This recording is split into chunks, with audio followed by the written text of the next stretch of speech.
तो जय गुरुदेव। आज हमारे सामने है शेखर भैया, जो कि महाराष्ट्र से है और पिछले कई सालों से शेखर भैया ने कई लोगों को सुदर्शन क्रिया का अनुभव करवाया है। तो आज हम शेखर भैया से जानेंगे कि उनका एक्सपीरियंस कैसा रहा, आर्ट ऑफ लिविंग में पहला कोर्स उन्होंने कैसे किया। तो जी भैया। 2003 की बात है। बैकग्राउंड बताना चाहूंगा कि 2003 के पहले मेरी तबीयत बहुत ज्यादा खराब रहा करती थी और मेरे होम्योपैथ डॉक्टर के पास मैं हमेशा जाया करता था हर 3-4 दिन के बाद कि डॉक्टर साहब मुझे ठीक नहीं लग रहा, फ्यूरिश लग रहा है, इस तरह से। और डॉक्टर मुझे दवा देते थे होम्योपैथी की और कुछ फर्क नहीं पड़ता था उससे। ऐसा काफी दिनों तक चलते रहा। फिर एक दिन ऐसा सालों सालों तक वो किस्सा चलते रहा चंद्रपुर में। फिर एक दिन वो डॉक्टर साहब मुझे बोले कि शेखर, बोले तू ऐसा कर, वो एक आर्ट ऑफ लिविंग का कोर्स है, तू कर लेना बोले। तो मैंने बोला ठीक है अंकल, कर लेता हूँ। और मेरे किस्मत से बस अगले ही महीने में वो कोर्स वो हमारे कॉलोनी में ही हुआ। करीब करीब 50 के ऊपर लोगों का वो कोर्स हुआ। नरेश पटाडिया जी ने लिया था वो कोर्स और मैंने कोर्स किया वो 6 दिन का। उस समय बेसिक कोर्स कहा जाता था। कोर्स किया और उन्होंने बताया कि भाई अब इसके बाद 1.5 महीना आपको रोज सुदर्शन क्रिया घर को करनी है, किस तरह से करनी है वो सब बता दिया। और मैंने घर को सुदर्शन क्रिया की पहली, और क्या चमत्कार हो गया, मेरे से कुछ समझ में ही नहीं आया। वो सुदर्शन क्रिया करके मैं उठा वो 5-10 मिनट लेटने के बाद, और मेरा पूरा ट्रांसफॉर्मेशन ही हो गया, सब बदल ही गया।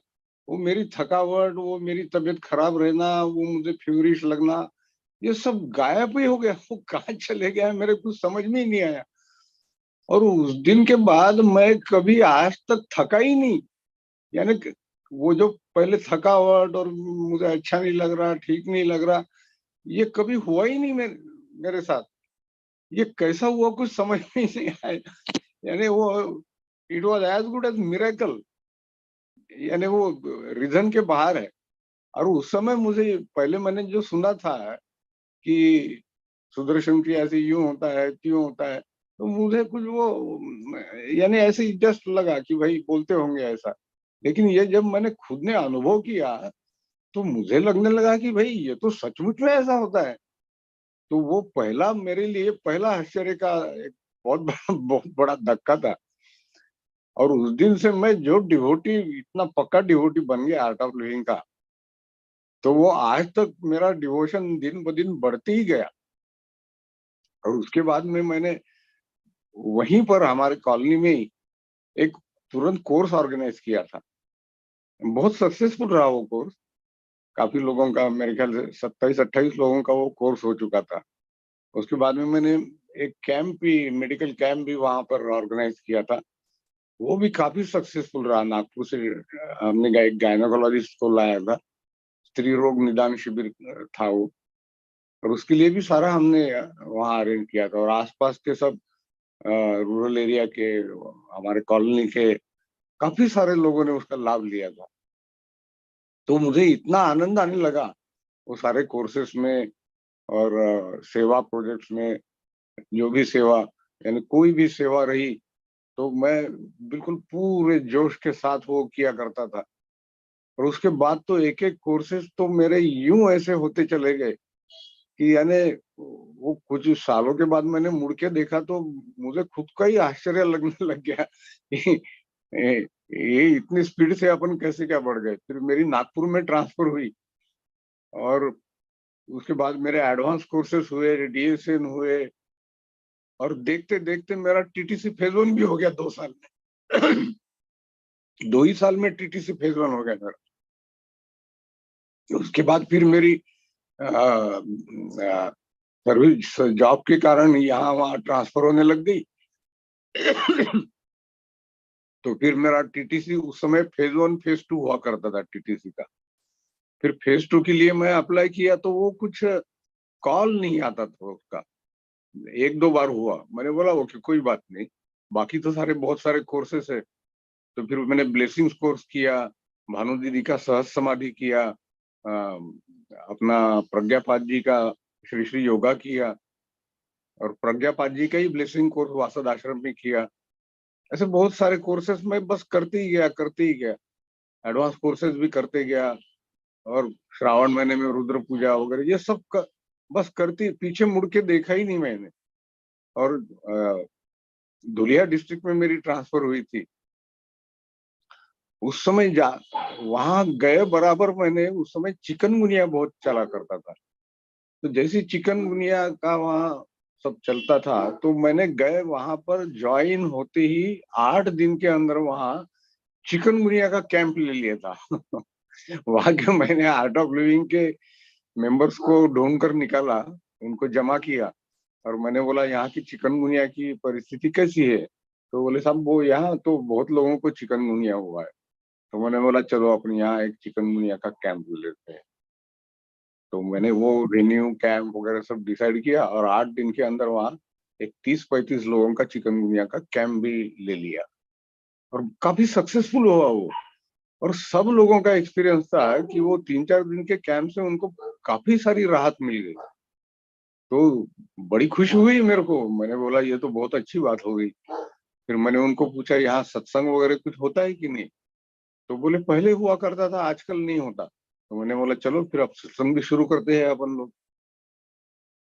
तो इतने दिन से, सालों से बंद पड़ा हुआ वहां सत्संग भी चालू करवा दिया मैंने। तो वहां रेगुलर सत्संग भी चालू हो गया, वो छोटे से गांव में, डोंडाईचा नाम का गांव था वो, और रेगुलर सत्संग होने लग गया। फिर मैंने बोला यहाँ लॉन्ग क्रिया भी होती है क्या कभी? तो बोले नहीं, बोले लॉन्ग क्रिया नहीं होती। फिर मैंने धुलिया की टीचर को कांटेक्ट किया, तो बोले हाँ, आप लोगों की इच्छा होंगी तो हम धुलिया से आके आपकी लॉन्ग क्रिया लेंगे। तो मैंने बोला जरूर आते जाओ, हम लोग इंटरेस्टेड है, हम अरेंज करेंगे। तो फिर मैंने वहाँ लॉन्ग क्रिया भी शुरू कर दी थी। तो वो गांव में लॉन्ग क्रिया भी शुरू होने लग गई थी। तो और वहाँ के, वो सब रूरल एरिया मेरे जुरिडिक्शन में था उस समय। तो जहां जहां भी मेरे रूरल एरिया की साइट्स थी, वहां वहां मेरा जाना होता था। तो जहां जहां भी मैं जाता था वो रूरल एरिया में, वहां सब मैं नवचेतना शिविर लेना शुरू कर दिया। तो आसपास के लोगों में वो आर्ट ऑफ लिविंग काफी फेमस कर डाला था मैंने। काफी सारे लोग जानने लग गए थे, और नवचेतना शिविर को मेरा बहुत अच्छा रिस्पांस मिलने लग गया था। यानी शहरों से मैंने देखा कि रूरल एरिया में लोग बहुत अच्छी तरह से रिस्पॉन्ड करते हैं। इससे मुझे खुद को बहुत इंस्पिरेशन मिलने लग गया था, और मेरा खुद का नॉलेज थोड़ा सा ज्यादा मजबूत होने लग गया था उसमें। ये एक बहुत बड़ा आश्चर्य हुआ। और उसके बाद में तो फिर कुछ साल मैं थोड़ा सा डिस्कनेक्ट हो गया था, मेरी तबीयत की वजह से या कुछ काम के वजह से। लेकिन उसके बाद दोबारा मैं फिर से जुड़ गया इसमें, और अभी अभी पिछले कुछ सालों में से तो मेरे लाइफ में कुछ मिरेकल्स की कमी ही नहीं है। रोज नए दिन नए नए मिरेकल्स होते रहते हैं आजकल तो। यानी मैं ही आजकल चकरा गया कि ये क्या क्या होते जा रहा है मेरे लाइफ में। इतने सारे मिरेकल्स हो रहे हैं। अभी काफी देश विदेश से लोग मुझे क्यों कांटेक्ट करते हैं, मुझे क्यों चुनते हैं कुछ कुछ सवाल पूछने के लिए। मुझे बहुत सारे सवाल पूछते हैं, जो लोग अपनी इंडियन लैंग्वेज भी नहीं जानते, वो मुझसे पूछते हैं कि भाई ये रुद्र पूजा क्या होती है, ये इस महीने में इसका क्या महत्व है, उसका क्या महत्व है। ये मुझसे आके पूछते हैं। अब मुझे ये पता नहीं कि उनको क्यों ऐसा लगता है कि मैं उनको ये सब बता पाऊंगा, ये मुझे नहीं पता। लेकिन वो पूछते हैं, और मैं जब उनको उनको सारा समझा के बताता हूँ, तो वो काफी सेटिस्फाइड होते हैं उससे, उनको काफी अच्छा लगता है उससे। तो ये सारा बहुत सारा अ, मेरे हाथों से सब हो रहा है। अब मुझे लगने लग गया कि ये सब गुरुजी ही करवा ले रहे हैं। इसके अलावा इसका कोई रीजनिंग नहीं है मेरे पास, यानी कोई जस्टिफिकेशन नहीं है उसका इसके अलावा। क्योंकि ये ऐसा कभी मैंने सोचा तक नहीं था कि ये ऐसा हो सकता है करके। ये यानी बहुत ही अमेजिंग जर्नी है ये मेरा सारा आर्ट ऑफ लिविंग का। अच्छा, ऐसा भी नहीं है कि दिक्कतें नहीं आई है मेरे लाइफ में। जैसे ही मैंने टीटीसी फेज 1 किया था, तो उसके बाद तो बहुत बड़े बड़े चैलेंजेस मेरे लाइफ में आए थे। यानी वो अगर पहले आते थे तो मैं पूरी तरह टूट गया रहता, लेकिन वो टीटीसी फेज 1 होने के बाद जब वो चैलेंजेस आए तो उनको मैं देखते देखते पार कर गया। यह बहुत ही आश्चर्य की बात है। और वो कोर्स करने के बाद जब मैंने क्रिया करनी शुरू की, तब मुझे पहली बार पता पड़ा कि इतने सालों से मैं मेरे दिमाग पर कितना बड़ा बोझ लेके चल रहा था। वो सब इमेजिनरी बोझ था। वो क्रिया करने के बाद वो सब वो बोझ जैसा वैनिश हो गया, जैसे कि एक खरगोश के सर के ऊपर के सींग गायब हो जाते हैं। अजब भाई, वो सींग थे ही नहीं कभी। तो यानी इस टाइप की हालत हो गई थी मेरी, और मेरे समझ में आया, अरे वो लोड कभी था ही नहीं, तो मैं उसको किस लिए ढो रहा था इतने सालों से। ये उस समय मेरे बात वो समझ में आई। तो ये बहुत बड़ा मिरेकल था मेरे लिए। यानी उसके बाद मैं जो हमेशा ऐसा रोती सूरत बना के रहता था, डॉक्टर के पास जाता था बार बार, वो डॉक्टर ने मुझे जब कई सालों के बाद देखा, वो अंकल ही मैं बोलता हूँ उनको, तो वो उन्होंने जब मुझे देखा तो बोले, शेखर तू कैसा था, बोले कुछ दिन के बाद, और ये क्या बन गया, बोले कितना पावरफुल बन गया, बोले तू। ये मुझे ही भरोसा नहीं हो, यानी उनके खुद के पेशेंट पर उनको भरोसा नहीं हो रहा था कि ये बंदा इतना कुछ चेंज हो सकता है इसमें, इतना ट्रांसफॉर्मेशन हो सकता है इसका। वो खुद आश्चर्यचकित हो गए। और वो बताते हैं लोगों को कि भाई देखो, ये एक बंदा था, ये ऐसा ऐसा था, और ये अब ऐसा ऐसा हो गया है। और ये, और मेरी ऐसी इच्छा है कि डॉक्टर लोगों ने ये कोर्स करना बहुत ज्यादा जरूरी है। उन्होंने खुद ने ये एक्सपीरियंस लेना जरूरी है, क्योंकि जब एक डॉक्टर उसके पेशेंट को बताता है तो वो it is as good as prescription. एक कॉमन वॉलेंटियर किसी को बताता है, दैट इज डिफरेंट थिंग। लेकिन जब एक डॉक्टर उसके पेशेंट को बताता है तो वो बहुत अलग बात हो जाती है। वो एक दवाई के जैसा हो जाता है। वॉलेंटियर को इस नजर से देखते हैं कि भाई ये तो इनके ऑर्गेनाइजेशन का प्रोपागेंडा कर रहा है, या इनका कुछ होगा उसमें, ये तो अपने ऑर्गेनाइजेशन का तो अच्छा ही बोलने वाला है। ये टाइप का लोगों का थोड़ा सा एक व्यू रहता है। लेकिन जब एक डॉक्टर जब बोलता है कि तुम ये कोर्स करो, इससे तुम्हें फायदा होगा, तो वो डॉक्टर का प्रिस्क्रिप्शन जैसा हो जाता है। ये तो आप मानेंगे कि नहीं ये बात। बिल्कुल भैया, बिल्कुल। तो ये मेरी बहुत दिनों से इच्छा है, और अभी तो काफी सारे डॉक्टर लोग भी इसमें आ गए हैं। ये बहुत अच्छी बात है। डेंटिस्ट लोग आए हैं, साइकोलॉजिस्ट लोग भी आए हैं इसमें, कुछ कुछ कुछ। और आयुर्वेदिक डॉक्टर तो है ही, काफी सारे आए हुए हैं, वो भी बहुत सारा काम कर रहे हैं। बहुत अच्छा लगता है मुझे। यानी उनको मदद करने का भी काम अगर हो, सेवा हो, तो मुझे बहुत आनंद होता है। और मैं तो, यानी हमारे टीचर्स को तो मैं हमेशा बोलता हूँ कि सेवा का कुछ भी काम रहो तो आप शेखर भैया को बिल्कुल निश्चिंत होके बोल सकते हो। और अभी उनको बिल्कुल पूरी तरह से पता है कि शेखर भैया को कोई काम सौंप दिया तो वो लोग बिल्कुल निश्चिंत रह सकते हैं। वो काम बस जैसा हो गया ऐसा समझ लेते हैं, और वो खुद निश्चिंत रहते हैं।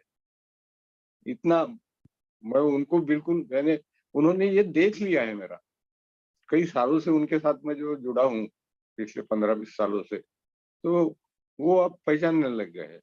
उनको पता है कि शेखर भैया को एक बार सौंप दिया तो वो, उनको देखना नहीं पड़ता, उनको पूछना नहीं पड़ता। ये बहुत सारी सेवाएं करते आ रहा हूँ, और सेवा मेरा शौक है। यानी सेवा अगर मुझे बहुत दिनों तक करने नहीं मिली तो मैं गुरुजी को सबसे पहले ये प्रेयर करता हूँ कि गुरुजी, लाइफ में कुछ मजा नहीं आ रही है, कुछ सेवा चाहिए मुझे करने के लिए, उसके सिवा मुझे चैन नहीं पड़ती। और मैं प्रेयर करने की देर तो सेवा मेरे दरवाजे पे आके हाजिर हो जाती है। मुझे कहीं बहुत दूर जाना नहीं पड़ता, भटकना नहीं पड़ता उसके लिए। सेवा मेरे पास चल के आती है। और बताइए क्या जानना चाहोगे? और तो भैया आपकी पहली मुलाकात गुरुदेव से कैसे हुई, आश्रम में या कई कोर्स के दौरान? हाँ, मेरी पहली मुलाकात हुई थी महाराष्ट्र स्पेशल एडवांस कोर्स हुआ था बंगलोर में। उस समय कोर्स के बाद आखिरी दिन अ, गुरुदेव सबको मिलने आए थे। तो हम सब लोग लाइन में खड़े थे और गुरुजी आए, मेरा दूसरा तीसरा नंबर था। अब गुरुजी जैसे ही सामने आए तो सबकी बोलती एकदम बंद। लोगों को समझ में ही नहीं आया कि भाई अब साक्षात गुरुदेव सामने आ गए, क्या बोले। और गुरुजी तो सबके साथ बातचीत करने आए थे, तो गुरुजी को आखिर बोलना पड़ा, अरे भाई मैं आपसे बात करने को आया हूँ। आप बोलो कुछ ऐसा, आखिर गुरुदेव को बोलना पड़ा। तो तो फिर मैंने पहली बार मुंह खोला उनमें। मैंने बोला, गुरुदेव मेरी माता जी आपकी बहुत याद करती है। तो गुरुदेव ने पहले थोड़ा सा आगे बढ़े, फिर मैंने दोबारा बोला, गुरुदेव माता जी बहुत याद करती है आपकी। तो फिर गुरुदेव ने पलट के देखा और पहली बार मेरे से एक वाक्य बोला गुरुदेव ने। बोले, माँ को बहुत प्यार देना, बोले। बस इतना बोले और आगे निकल गए गुरुदेव। बस वो पहला और आखिरी सेंटेंस गुरुदेव मेरे से बोले थे। ये करीब करीब 2005 की बात होगी वो। उसके बाद बहुत बार गुरुदेव मिले मिले मुझे, ब्लेस भी किया वो गुलाब के फूल से, लेकिन बातचीत नहीं हुई थी। रूबरू तो मिले थे लेकिन बातचीत नहीं हुई थी। रूबरू मिले, ब्लेस किया था फूल से, और उनके साथ वो बैठकर ध्यान वीन तो हमने 2-3 बार किया। और नासिक में भी मिले थे। नासिक में तो मतलब सत्संग में मिले थे और वहां भी मैंने देखा था उनको। और वहां का नजारा तो क्या देखने, बहुत देखने जैसा था।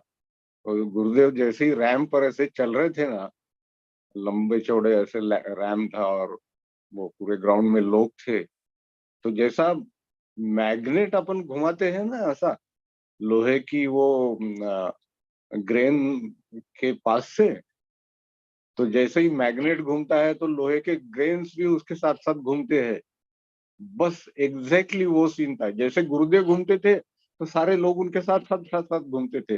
वो आगे जाते थे तो वो लोग भी जाते थे, वो पीछे आते थे तो वो लोग भी आते थे। और लोग इतने ऐसे भावुक हो गए थे कि गुरुदेव बोलते थे तो लोग बिल्कुल कुछ नहीं बोलते थे, मौन हो गए थे एकदम। तो आखिर गुरुदेव ने बोला था उस समय कि अभी आपको कुछ भी ज्ञान की जरूरत नहीं है, आपकी सारे लोगों की स्थिति राधा जैसी हो गई है, बोले। आप सब इतने भक्ति में डूब गए हो, अब आपको कुछ भी बताने की जरूरत नहीं। ये गुरुदेव के वाक्य थे उस समय। ऐसा दिल भरा आया था ना, यानी कुछ शब्दों की जरूरत ही नहीं थी। वहां सचमुच में वहां जरूरत नहीं थी शब्दों की। ऐसा भक्ति भरा माहौल था उस समय। बहुत ही सुंदर माहौल था। और वो भी। तो फिर आपके भैया, फिर आपने एडवांस कोर्स किया, तो हाँ मैं ये पूछना चाह रहा था भैया कि अभी जो वीटीपी प्रोग्राम होता है जिसका नाम है वॉलंटियर ट्रेनिंग प्रोग्राम, तो ये हाँ, किसी एक व्यक्ति के लिए कितना जरूरी है, कितना इम्पोर्टेंट है भैया? बहुत बहुत जरूरी है, बहुत जरूरी है। वो हर व्यक्ति ने, यानी जो एक वॉलेंटियर, सच्चा वॉलेंटियर करना बनना चाहता है, उसने ये करना ही चाहिए। ये वॉलेंटियर क्या होता है, उसमें कैसा काम करना है, ये उसका स्पेशल ट्रेनिंग है, वो करना ही चाहिए। अब हमारे समय वो वीटीपी नहीं था, उस समय वो टीटीसी फेज 1 था। तो हमने वो किया है, आश्रम में जाके किया है उस समय। वो इधर नहीं हुआ करता था पहले, आजकल तो ये वीटीपी इधर भी होता है। तो वो it was as good as military training. उसमें तुम्हारे ईगो को ऐसा कूट कूट के कपास जैसा नरम कर डालते थे। अभी तो काफी आसान हो चुका है वो। तो इतना डिफिकल्ट नहीं है वो आजकल, उस समय वो काफी डिफिकल्ट था। यानी गुरुजी आखिरी दिन आए थे तो बोले थे वो विशालाक्षी मंडप में आके, हाँ कैसा रहा, बोले आपका टीचर टॉर्चर्स कोर्स। वो टीचर्स ट्रेनिंग कोर्स बोले ही नहीं, वो टीचर्स टॉर्चर्स कोर्स ही बोले वो इतना भयंकर वो कोर्स में सब रहता था। हाँ लेकिन बाद में वो समझा के भी देते थे कि ये सब टॉर्चर क्या है करके, ये क्यों जरूरी है, किस लिए किया जाता है, वो भी समझा के बताते थे बहुत प्यार से। और हमको उसमें आनंद आता था। ये एक बहुत बड़ी आश्चर्य की बात थी, ये इतना सारा होने के बाद में भी हम लोगों को उसमें आनंद आता था। और वो ये भी समझा के बताते, हमारे टीटीसी के टीचर, वो संगीता जानी जी, आपने नाम सुना होगा, वो हमारे जी टीटीसी टीचर थी। जी। हाँ तो वो सब समझा के बताते थे कि ये आपको आनंद क्यों आता है, बोले यही घटना अगर तुम्हारे प्राइवेट लाइफ में घर में होती है तो उसमें वो आनंद क्यों नहीं आता, वो आनंद यहाँ क्यों आता है। ये फर्क उन्होंने समझा के दिया था।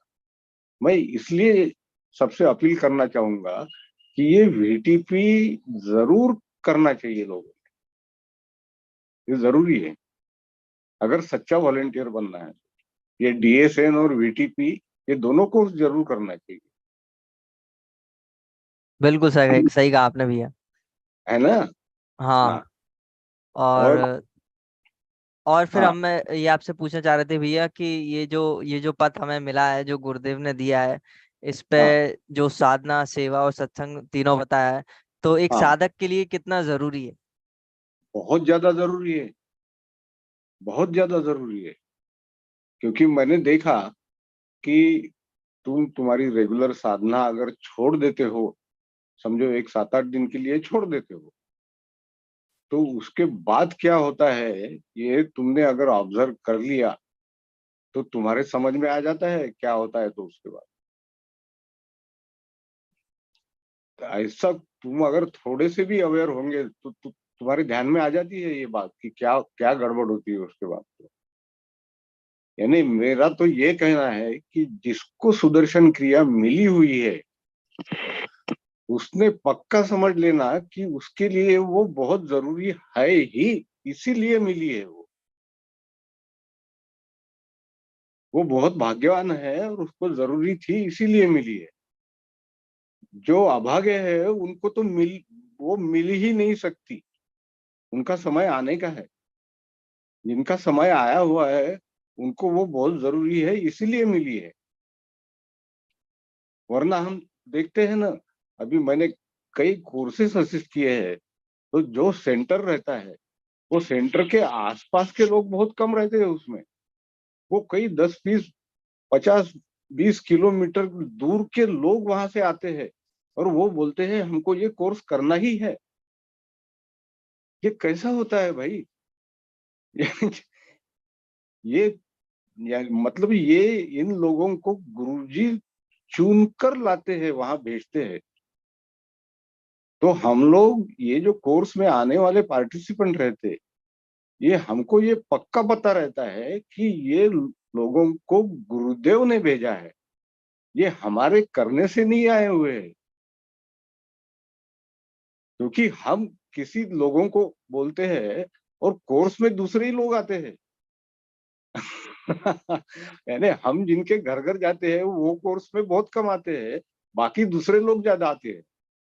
ये हमने अनुभव किया है, आने वाले दूसरे ही रहते। तो ये सब तो ये तुम कर डालो और गुरुदेव पे छोड़ दो, वो सब बराबर करते हैं। और ये तो करना बहुत जरूरी है, तुम्हारे स्वस्थ शरीर और स्वस्थ मन के लिए ये बहुत जरूरी है। मेरे नजर में तो और कोई दूसरा मैंने काफी सारा करके देख लिया है, लेकिन सुदर्शन क्रिया की बराबरी आज तक किसी ने नहीं की है। कोई टेक्निक नहीं ऐसा मेरे देखने में नहीं है अभी तक जो सुदर्शन क्रिया की बराबरी कर सकता है। टेक्निक तो बहुत सारे हैं, ये है वो है, एक्सरसाइज है, काउंसलिंग कोर्सेस है, वो है सब। लेकिन सुदर्शन क्रिया की बराबरी करने वाला और अब तक तो मेरे नजर में नहीं है कुछ दूसरा। ये सुदर्शन क्रिया जो चमत्कार कर सकती है वो नहीं और कुछ कर सकता। सुदर्शन क्रिया, हमारा ध्यान, ये एडवांस कोर्सेज, ये सब, ये ये तुम करो, करेंगे लोग तो तुम सिर्फ वंडर ही कर सकते हैं इसके बारे में, और कुछ नहीं। ये वंडर ही वंडर, ये सब वंडरफुल है। इसका रीजन कुछ नहीं है। एडवांस कोर्स करने के बाद में तुम्हारे अंदर क्या क्या चेंजेस और कैसे कैसे मिरेकल्स होने लगते हैं, इसका कोई तुम बुद्धि से माप ही नहीं सकते इसको। ये होता है, बस इतना ही पता है। ये क्या होता है, कैसा होता है, ये तो गुरुदेव ही जाने, लेकिन होता है ये पक्का है, इतना मैं डेफिनेटली बोल सकता हूँ। बिल्कुल भैया, बिल्कुल आपने सही कहा। हाँ कि अद्भुत चमत्कार तो होता है, और ये जो गुरुदेव ने सुदर्शन क्रिया दी है उसकी वजह से हम सब ये सब अनुभव कर पा रहे हैं।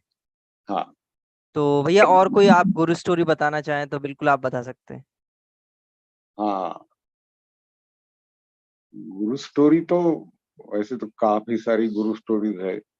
मेरे क्रिटिकल टाइम में कैसे कैसे लोगों ने मुझे मदद की है, ये सारी गुरु स्टोरी ही है। ये तो यानी जिनको मैं कभी पहचानता नहीं था, ऐसे रिसेंटली एक 8-9 महीने पहले की गुरु एक स्टोरी है कि मेरी माँ बहुत ज्यादा बीमार थी, बेड रिडन ही थी वो, यानी उसके आखिरी दिनों में ही थी वो।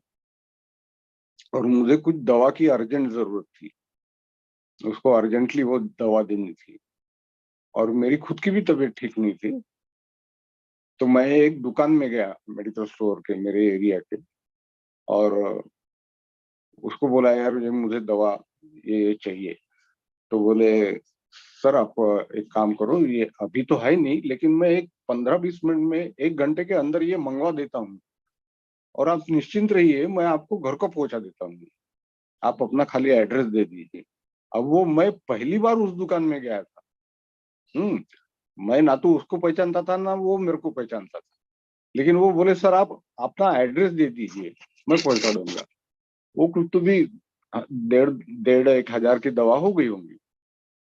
और अब आने के बाद मुझे मेरे लिए डॉक्टर के पास जाना था दूसरे।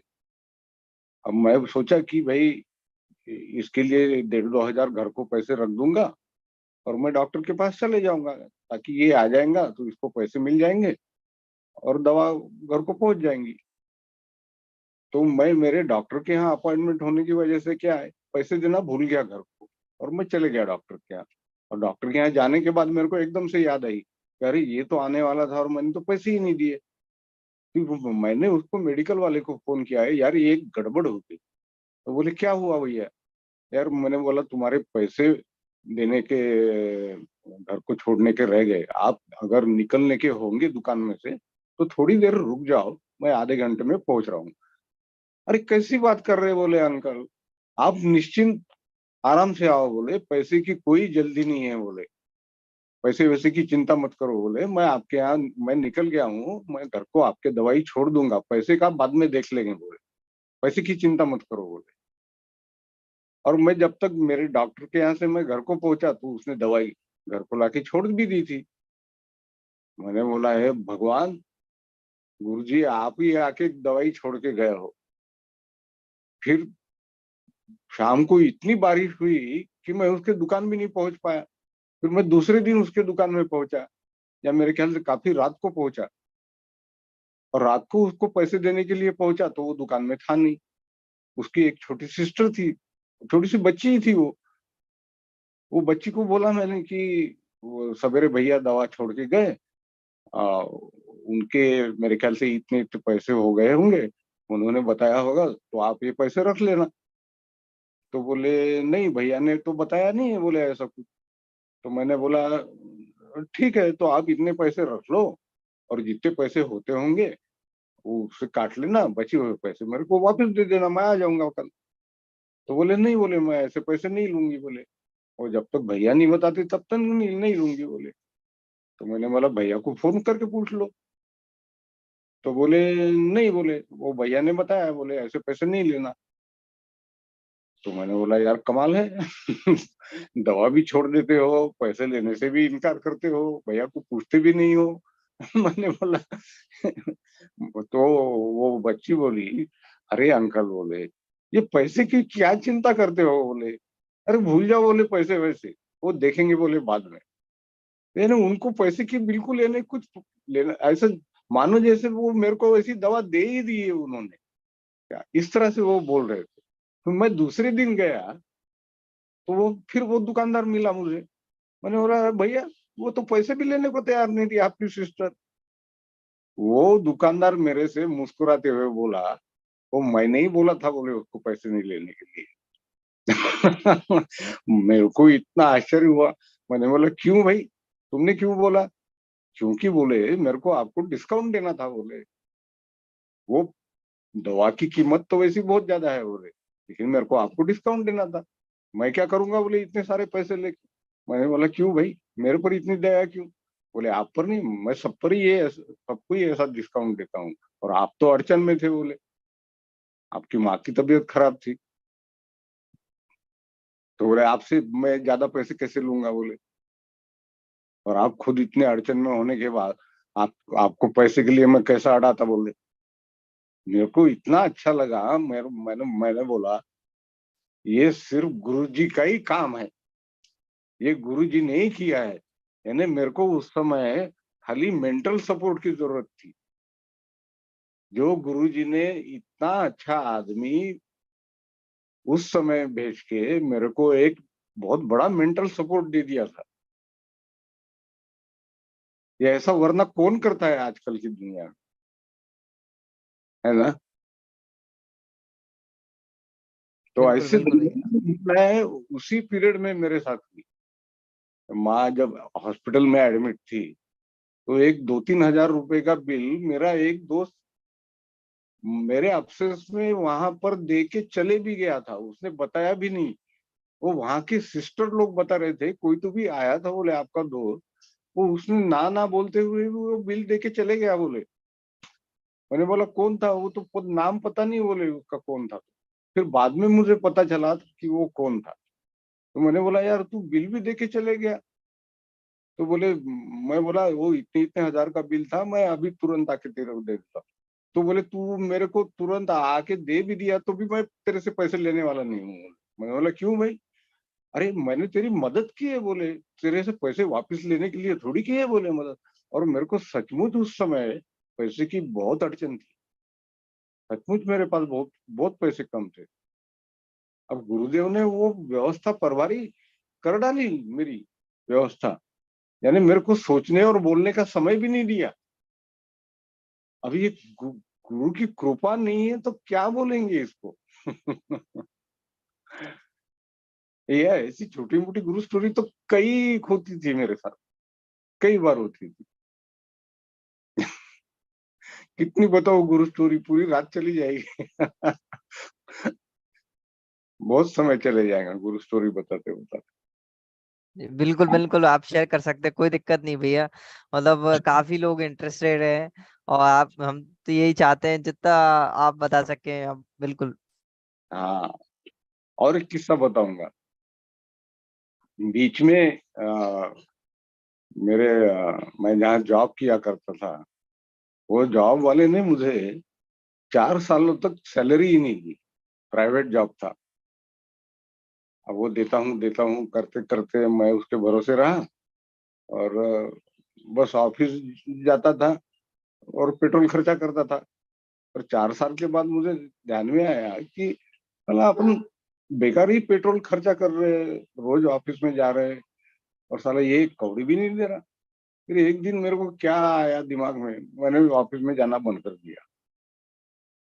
मैंने बोला, वो बंद कर दिया, मैंने साहब को बोला भी नहीं मैं नहीं और आ रहा करके वगैरह, मैं सीधा बंद कर दिया।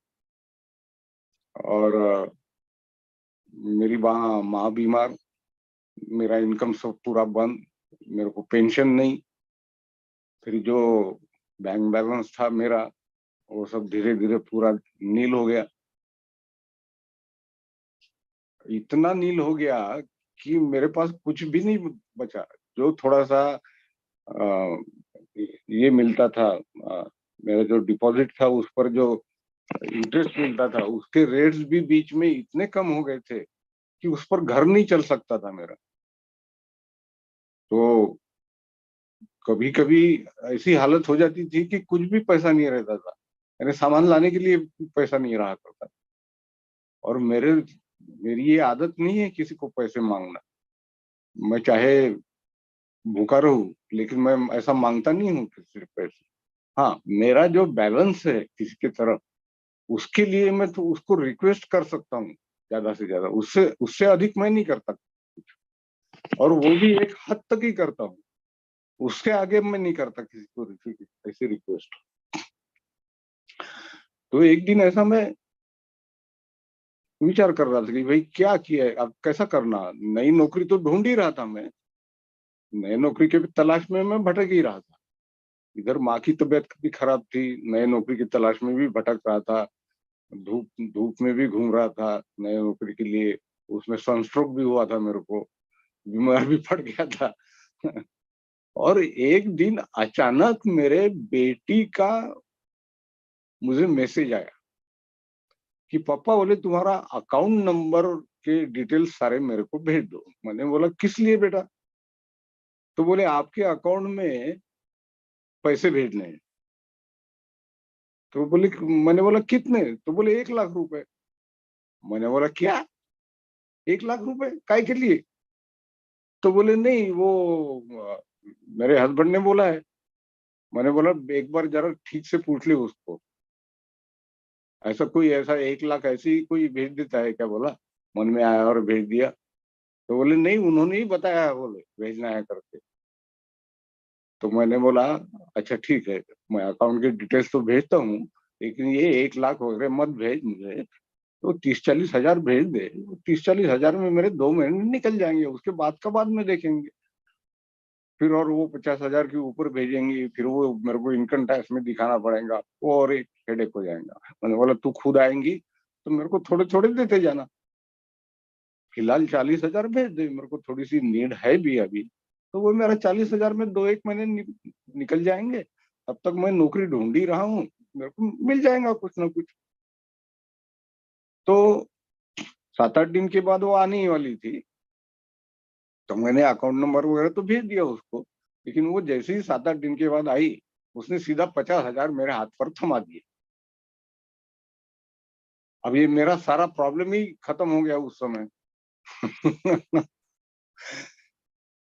जैसे जो मेरे इतना मेरा हो रहा था कि भाई अब कल का दिन कैसा निकलेगा, ये प्रॉब्लम एकदम से सॉल्व ही हो गया ना हाथ में। यानी गुरुजी बोलते ना, जो तुमको मिलना है वो तुम्हारी गोदी में आके गिरेगा।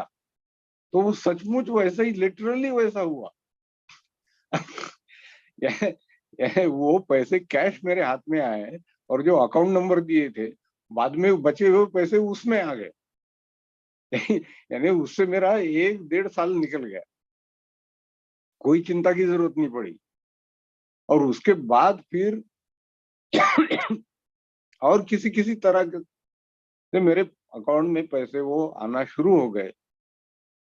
फिर मेरे मदर का भी देहांत हो गया, फिर वो उसने मेरे नाम से काफी सारा पैसा कर दिया था, तो उसका शेयर भी मुझे मिल गया। उसने अपने आश्रम के लिए डोनेट किया था काफी सारा पैसा, नागपुर आश्रम के लिए डोनेट किया था, उनको भी मैंने दे दिया। उसके बावजूद भी मेरे लिए काफी सारा बच गया। तो मेरी इमीडिएट जो चिंता थी वो तो सारी मिट गई मेरी। अब मेरे नौकरी के नए नए एवेन्यू अभी भी ओपन है मेरे लिए। मैंने एक जगह पर ज्वाइन किया है, लेकिन वो शुरू नहीं किया मैंने अभी तक।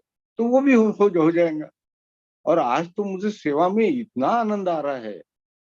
अभी बंगलोर आश्रम से भी कुछ कुछ सेवा के लिए मेरे को ये मौके मिल रहे हैं वहाँ की सेवा के लिए। भैया ये करके भेजो हमको, वो करके भेजो। मैं वहां भी जुड़ गया हूँ, अब थोड़ा थोड़ा जुड़ना शुरू हो गया है। और यहाँ तो कई सालों से मैं कई बहुत कुछ सेवा कर रहा हूँ। यहाँ के सारे टीचर्स लोग भी बोलते हैं, भैया ये हमको करके दो, इसका ट्रांसलेशन करके दो, इसको यहाँ सर्कुलेट करके दो, इसको चेक करके दो। ये ऐसी सेवा तो मेरी काफी सारी चलती है। और अपने गुरुजी के बहुत सारे ग्रुप्स है, फेसबुक पर है, अपने व्हाट्सएप पर है, वहाँ सारी सेवा रहती है। बहुत सारे फेसबुक के ग्रुप पर मुझे मॉडरेटर बना दिया है, 5-6 ग्रुप में मॉडरेटर हूँ। कुछ कुछ ग्रुप्स वाले बोलते हैं कि आप एडमिन बन जाओ। मैंने बोला ये मॉडरेटर का ही काम तो मुझसे संभाला नहीं जाता। अब एडमिन की और जिम्मेदारी मैं ले तो सकता हूँ, लेकिन वो मेरे से संभाली नहीं जाएंगे, उसको मैं जस्टिफाई नहीं कर पाऊंगा। तो आप एडमिन रहो, मैं आपको मदद पूरी कर दूंगा, उसमें कोई शंका नहीं है। वो मैं पूरा अच्छी तरह से कर दूंगा जितना हो सकेगा। तो इस तरह से सेवा में मेरा इतना सारा समय, पूरा समय चले जाता है। यानी समय गुजारने का मेरे को कोई, यानी ये समय कैसा गुजारे ऐसा कभी होता ही नहीं है। यानी सवेरे 5-6 बजे से तो रात को 12 बजे तक मुझे समय मेरा मैंने कंटिन्यूअस बिजी ही रहता है। यानी कभी कभी तो मेरे को दोपहर को जरा सा आराम करने की भी फुर्सत नहीं मिलती है। इतने सब लगे हुए रहते, कोई ये पूछता है, कोई वो पूछता है, कोई डिवोटी कुछ उसकी डिफिकल्टी पूछता है, कोई बोलता है हम डिप्रेशन में चले गए हैं, क्या करना चाहिए, ये साधना से भी नहीं हो रहा। फिर उनको ठीक से सलाह भी देना पड़ता है, उनको सही रास्ता भी दिखाना पड़ता है। और ऐसे बहुत सारे अलग अलग टाइप के इश्यूज लोग मुझसे डिस्कस करना चाहते हैं। अच्छा लगता है उनको, अब वो फायदा भी होता है और काफी इंस्पिरेशन भी मिला। वो बोलते हैं मुझे कि भाई आपसे बात करके अच्छा लगता है हमको, इसलिए हम बात करना चाहते हैं। तो मैंने बोला चलो, आपको अच्छा लगता है इतना ही काफी है। हाँ, आपको उसका कितना फायदा होता है वो आप पे डिपेंड है, लेकिन आपको अच्छा लगता है तो आप जरूर बात करती जाइए। हाँ, मेरा यानी समय है ही उसी के लिए, मैं हूँ ही उसी के लिए, सेवा करने के लिए। हाँ, मेरा नेचर है सेवा, बगैर सेवा का मैं रह नहीं सकता। है ना। हम्म, और बोलिए। बिल्कुल सही कहा भैया आपने कि सेवा तो हमारा खुद का नेचर है, स्वभाव है, और बिना सेवा के हम रह ही नहीं सकते। अच्छा भैया, अभी नवरात्रि के लिए हर साल नवरात्रि होती है बेंगलोर हाँ आश्रम में, और हाँ बहुत ही धूमधाम से मनाई जाती है। तो कुछ हाँ आप शेयर करना चाहें कि कितना महत्वपूर्ण है ये नवरात्रि सेशंस अटेंड करना, उस टाइम पे सेवा करना। हाँ। नवरात्रि में जिनसे हो सकता है उन्होंने जरूर जाना चाहिए नवरात्रि में। अब जो लोग बंगलोर जाना चाहते हैं वो बंगलोर भी जाए, जरूर जाए। या जैसे जिनको संभव नहीं है बंगलोर जाना, कई लोगों को, जैसे ओल्ड लोगों को संभव नहीं होता है हेल्थ इश्यूज की वजह से, तो कोई बात नहीं। आजकल लोकल आश्रम भी बहुत सारे हो गए हैं, बहुत सारी जगह हो गए। जैसे नागपुर में आश्रम हुआ है, तो नागपुर आश्रम यानी वो विदर्भ आश्रम कहलाता है। यानी पूरे विदर्भ के एरिया के लिए होता है। यानी विदर्भ के कुछ 7-8 जिले जो है उन सबके लिए वो आश्रम है, सेंटर है यहाँ के, यानी सेंट्रल महाराष्ट्र के लिए।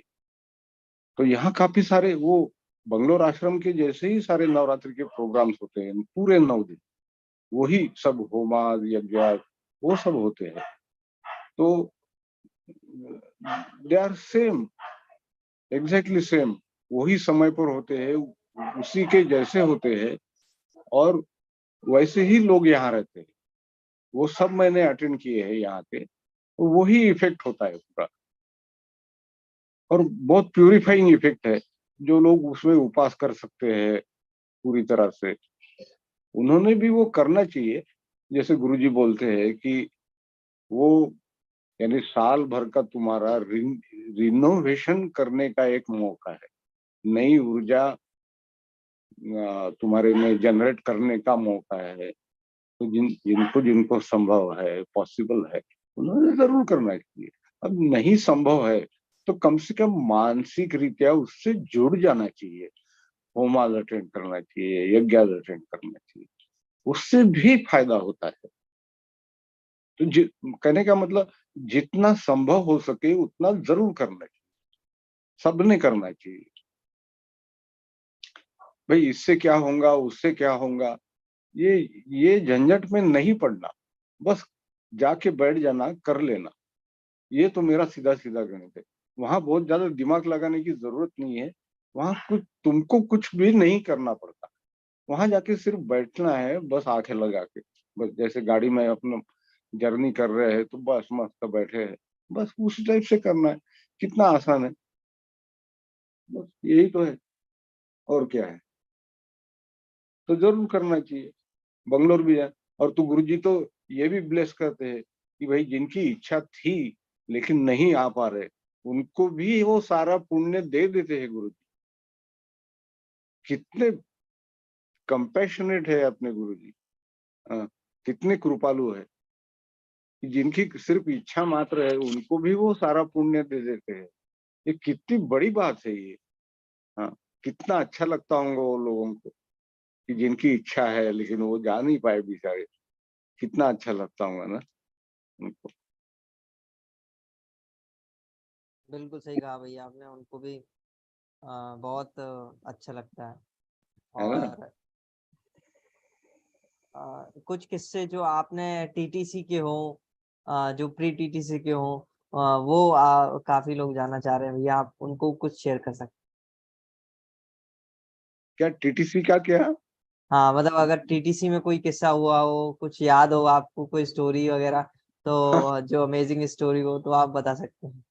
हाँ, टीटीसी फेज 1 में, टीटीसी फेज 1 ये कोर्स काफी टफ है। जैसे आ, वो देखते हैं कि हमारी सहन शक्ति कितनी है, हमारा कितना ईगो उसमें आड़ आता है। वो सारी इसमें, वो एक विनोद भैया करके एक टीचर है।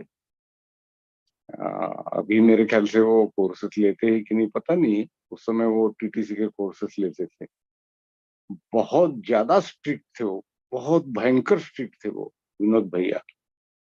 तो एक बार उनका सेशन था, और वो लंच के बाद वाला सेशन था। अब क्या होता था कि लंच के बाद वो विशालाक्षी मंडप चढ़ के जाना, और एक लंच के बाद एक आधे घंटे का बड़े मुश्किल से समय मिलता था। अब वो आधे घंटे में 10-15 मिनट तो वो चढ़ के जाने में ही लगते थे। अब वो पार्टिसिपेंट रेस्ट कब करेंगे और वो सेशन के लिए तैयार कब होंगे। तो वो 5-10 मिनट का रेस्ट टाइम मिलता था बड़े मुश्किल से, और सेशन शुरू हो जाता था। और, और मैक्सिमम लोग वो सेशन में सो जाते थे। और विनोद भैया का कोर्स वो सेशन रहता था। अभी एक बार क्या हुआ, सेशन चालू रहते रहते विनोद भैया ने अचानक से एक आदमी की तरफ उंगली करी और बोले, यू स्टैंड अप। अब लोगों को समझ में नहीं आया क्या हुआ। तो वो तो आदमी खड़ा हो गया, लेकिन आसपास के 2-3 एकदम वो आदमी की तरफ देखने लगे कि भाई इसने किया क्या। अब जैसे ही वो आदमी खड़ा हुआ, विनोद भैया ने जो आदमी उसके तरफ देख रहा था उनको भी खड़ा किया, बोले यू ऑल्सो स्टैंड अप। अब लोग घबरा गए, तो लोग उसके तरफ देखने लगे। फिर वो जो लोग उसके तरफ ऐसे 4-5 आदमियों को विनोद भैया ने उठा दिया, वो खड़ा किया, बोले जाओ पूरे राउंड मार के आओ विशालक्ष्मी मंडप को। तो सबको उन्होंने राउंड मारने को बोला। वो काफी सारे लोगों को भगाने के बाद फिर लोगों को ध्यान में आया कि जो इनके तरफ नजर उठा के देख रहा है उन सबको भगा रहे हो वहां से। तो उनका मैसेज ये था कि तुम इधर उधर मत देखो, तुम अपना काम करो। ये इतना स्ट्रांग मैसेज दिया उन्होंने वहां पर। यानी उनका सिस्टम पढ़ाने का जो था वो इतना भयंकर था कि वो तुम्हारे ईगो को पूरा खलासी कर डालते वहां। उनको तकलीफ देना लोगों को ये इंटेंशन नहीं था उसमें। उनका इंटेंशन ये था कि लोगों में ईगो नहीं रहना चाहिए, और उनका ध्यान पूरा सिखाने में होना चाहिए, सीखने में होना चाहिए। जो बताया जा रहा है उस पर उनका ध्यान होना चाहिए। वो बाजू वाला क्या कर रहा है, उसको क्यों खड़ा किया, इस पर नहीं ध्यान होना चाहिए। ये उसमें मिला था। एक लेडी को खड़ा किया, वो बेचारी चल नहीं सकती थी, उसके पाँव में, वो जोड़ों में का बहुत ज्यादा प्रॉब्लम था।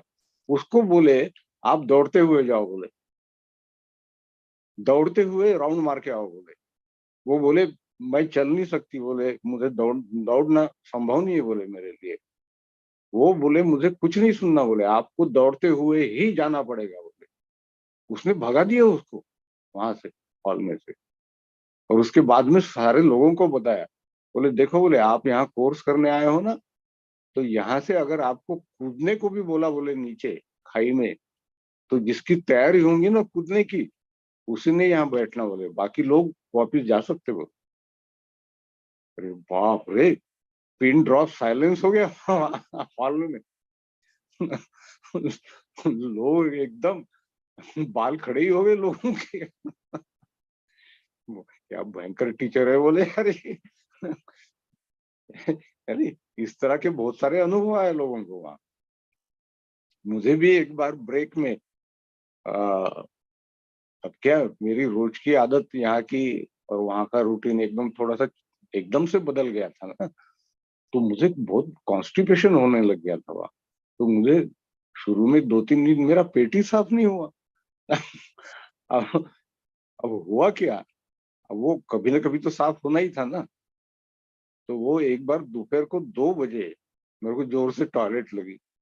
अब वो ब्रेक था खाली 10 मिनट का। अब वो 10 मिनट में वो पूरी 200 लोगों की बैच वो टॉयलेट में जाने वाली थी, वॉशरूम। अब वो वॉशरूम बहुत थोड़ी देर के लिए मिलता था सबको। अब वो मेरा नंबर लगते लगते काफी समय हो गया, और मैं तो टॉयलेट में जाए बिना कोर्स में वापस जा नहीं सकता था सेशन में, क्योंकि 2-3 दिन का सारा सब जमा था कचरा। तो मैं गया, और जैसे ही हॉल में पहुंचा तो सेशन शुरू हो गया था। मैंने जैसे ही हॉल में पाँव रखा, वो टीचर ने मेरे तो वो उंगली की, आप वहीं रुको, बोले अंदर नहीं आना। आप गए कहाँ थे, बोले। मैंने बोला दीदी वॉशरूम गया था। तो फिर बोले इतना लेट कैसा हुआ, बोले आपको पता था ना, बोले 10 ही मिनट का ब्रेक है, तो आपने इतना समय क्यों लगाया। मैंने बोला दीदी वो सब तो बंद थे, बोला टॉयलेट बंद थे, तो मैं कुछ कर नहीं पाया, बोला वो कुछ नहीं, बोले आपको समय के अंदर ही आना था, बोले अभी आप हॉल के अंदर नहीं आ सकते, बोले। मैं चुप हुआ, मैं क्या बोलूं अब। आप जाओ, बोले यहाँ से, आप किचन में जाओ, बोले सब्जियां काटो, बोले आज दिन भर तो आप हॉल में अंदर आ ही नहीं सकते हो। जाओ, बोले वहां मेरे जैसे और 4-5 सब्जियां काट रहे थे वहां, मैं ज्वाइन हो गया उनमें। सब्जियां काटते रहा फिर वहां। लेकिन वहां भी एंजॉय किया, सब्जियां वगैरह हमने काटे, फिर दूसरे दिन सवेरे से भी ज्वाइन हो गया मैं सेशन में। तो इस तरह से वहां से लोगों को भगा देते थे। वो रूल्स है नहीं, रूल्स। वहां पे कोई कॉम्प्रोमाइज नहीं रहता था रूल्स के लिए। वहां पे बताया गया है कि ग्रुप्स बनाए थे 7-7, 8-8 लोगों के, तो वो सबने ग्रुप के साथ ही आना है। ग्रुप का एक भी मेंबर नहीं आया तो पूरे लोग वहां आ नहीं सकते कोर्स में, वो सेशन चालू नहीं होगा। तो ये हर ग्रुप की जिम्मेदारी थी कि अपने ग्रुप का हर एक व्यक्ति वहां साथ में ही आए। एक भी अगर मिस हुआ तो वो सेशन हो नहीं सकता था, इतना भयंकर स्ट्रिक्ट रहा करता था वो सबको वापस भेज देते थे। और एक दिन तो ऐसी नौबत आ गई थी कि वो कोई तो भी ऐसा अब्सेंट था, तो वो बोले आपका सेशन नहीं हो सकता, बोले आप एक भी इसमें से लायक नहीं हो, बोले ये टीटीसी करने के लिए। और वो अड़े ही रहे, वो बोले आपका टीटीसी अब हो नहीं सकता, वो कैंसिल हो गया है, बोले आप सब लोग घर को वापस चले जाओ बोले। वो 15-20 मिनट तो कोई कुछ बोला ही नहीं, मुंह से शब्द ही नहीं निकला किसी के, चुप बैठे थे। और वो ना टीचर बोले ना ये पार्टिसिपेंट के मुंह से निकल रहा, और सब हक्के बक्के रह गए, सब घबरा गए। बोले कुछ 5-6 दिन ही हो गए थे बस, वो 15 दिन का टीटीसी था। तो सबको लग रहा था कि भाई अब तो ये अपने को घर को जाना पड़ता, अब कोई चारा ही नहीं बचा है।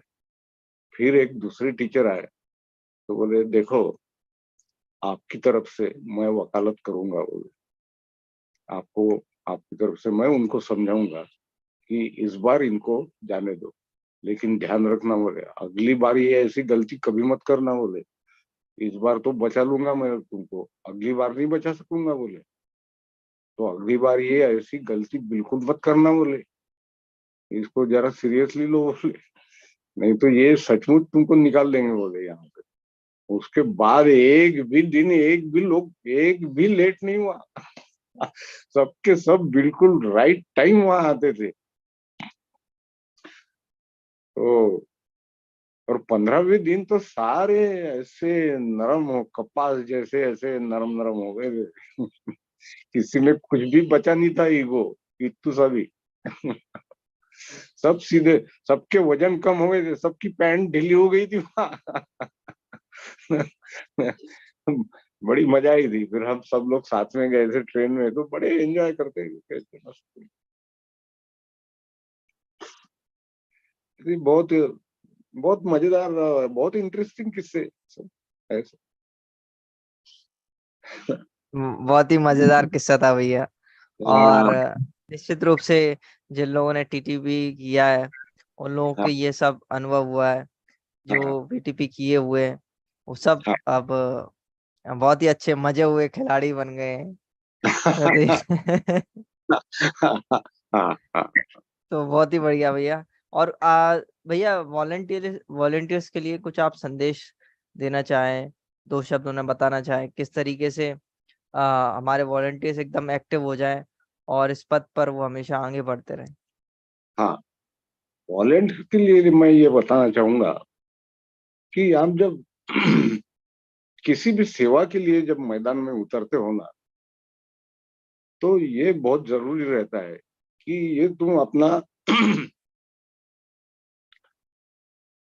ईगो घर में छोड़ के ही बाहर निकलते जाओ। वो तुम में जरा भी अगर ऐसी बात आती है मन में कि भाई इसने तो मुझे पूछा ही नहीं, वो तो मेरे से आगे ही बढ़ गया, मैं तो इसको बार बार बोला तो इसने तो कोई रिस्पॉन्स ही नहीं दिया, इन बातों को तुमको छोड़ देना पड़ता है। क्या लोग क्या बोले, ये तो साला बेवकूफ जैसा घूमते ही रहता है, भीख मंगे जैसा भिखारी रहता है, ये सारी बातें ना लोगों की निग्लेक्ट करना पड़ता है तुमको। हाँ, उसमें से सीखना पड़ता है जरूर, लेकिन ये सारी बातें सुन के अगर तुम काम छोड़ दोगे ना तो तुम आगे नहीं बढ़ सकते। ये मैं वॉलंटियर लोगों से कहना, मैंने देखा वॉलंटियर लोग काफी जल्दी निराश हो जाते हैं। तो और निराश इसी बातों से हो जाते हैं कि उनको ठीक से मोटिवेशन नहीं मिलता, एनकरेजमेंट नहीं मिलता। अरे ठीक है, नहीं मिलता, भाई तुम खुद ही मोटिवेशन हो जाओ ना, तुम खुद ही इंस्पिरेशन बन जाओ ना लोगों का, मेरा ये कहना है। वो उसके बगैर नहीं होगा। कोई दूसरा हमें मोटिवेट करे, कोई दूसरा हमें इंस्पायर करे, इसका वेट क्यों करते हो भाई? मेरा ये संदेश है वॉलंटियर्स को, तुम खुद मोटिवेशन बन जाओ ना लोगों के लिए, फिर देखो लोग कैसा सुनते हैं तुम्हारे।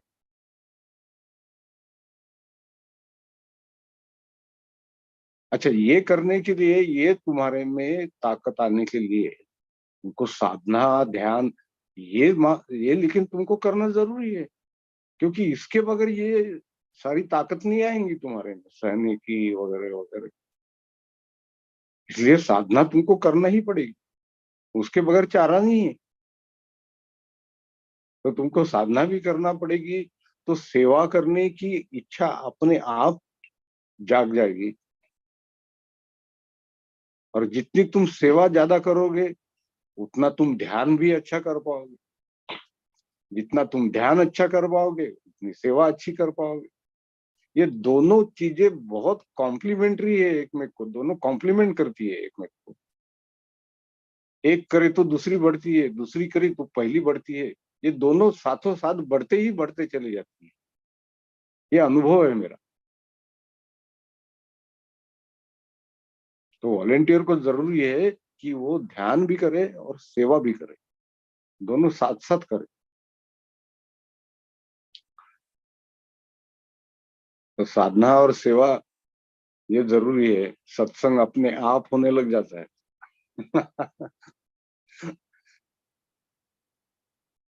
अच्छा, ये जो एक किताब गुरुदेव ने लिखी है जिसका नाम है intimate note to sincere seeker, correct. सच्चे साधक की अंतरंग वार्ता, वो वाह। बहुत जरूरी है। उसमें हर एक आपकी प्रॉब्लम का सॉल्यूशन दिया गया है, तो उसके बारे करेक्ट। में आप कुछ बताना चाहेंगे? हाँ, वो भी अच्छी किताब है, बहुत सुंदर किताब है, वो भी पढ़ना चाहिए। आ, गुरुदेव ने तो बोला ही है, तो गुरुदेव ने बोला है तो वो तो बिल्कुल वैसा रहता ही है।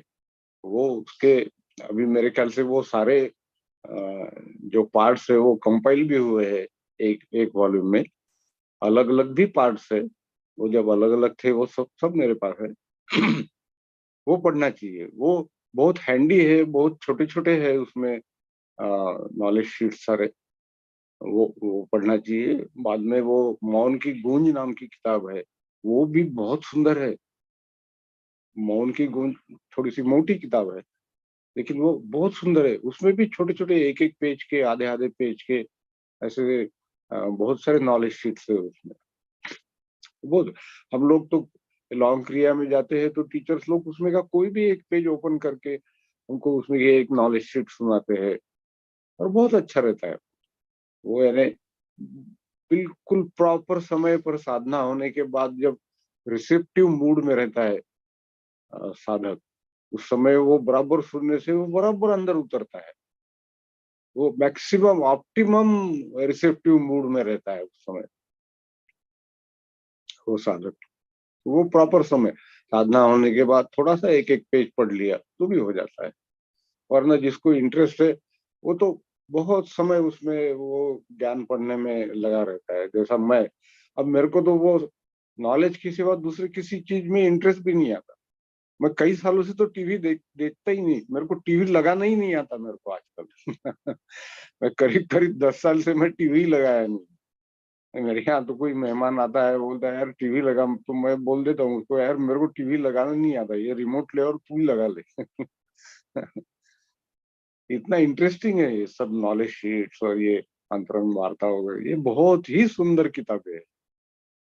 ये थोड़ा थोड़ा पढ़ना चाहिए सबने, सभी ने पढ़ना चाहिए। और एक बार पढ़ने से नहीं होता, वो बार बार पढ़ना चाहिए। वो रिमाइंडर है अपने रोज के लाइफ के, ये रिमाइंडर है। बिल्कुल भैया। तो बहुत ही बढ़िया आपने ये बताया है आपका अनुभव, और हम बस यही चाहते हैं कि जितने भी लोग जुड़े हुए हैं इस वीडियो को ज़्यादा से ज़्यादा लाइक, शेयर और कमेंट करें, जिससे और लोगों के जीवन में भी वो बदलाव आ सके जो हम सबके जीवन में आया है। हाँ, तो इसके लिए भैया आपका आपका समय आपने दिया भैया, बहुत बहुत धन्यवाद। और हम सबसे यही कामना करते हैं कि सब लोग जो उन्होंने सुदर्शन क्रिया नहीं सीखी है वो अपने नज़दीकी सेंटर्स पे जाकर सुदर्शन क्रिया हैप्पीनेस प्रोग्राम कर सकते हैं, हाँ, और फिर आप उसे डेली घर पे प्रैक्टिस करेंगे तो देयर इज मिरेकलेस रिजल्ट्स। आप इसके बारे में सर्च कर सकते हैं। तो बिल्कुल। बहुत ही अद्भुत रिजल्ट्स हैं सुदर्शन क्रिया के, तो हाँ, आप जरूर इसे ट्राई करें अपने जीवन में। बिल्कुल। तो भैया बहुत बहुत धन्यवाद, आपने अपना कीमती समय दिया। जय गुरुदेव। नहीं, हाँ, मुझे बहुत आनंद हुआ ये देने में। Thank you so much. जय गुरु।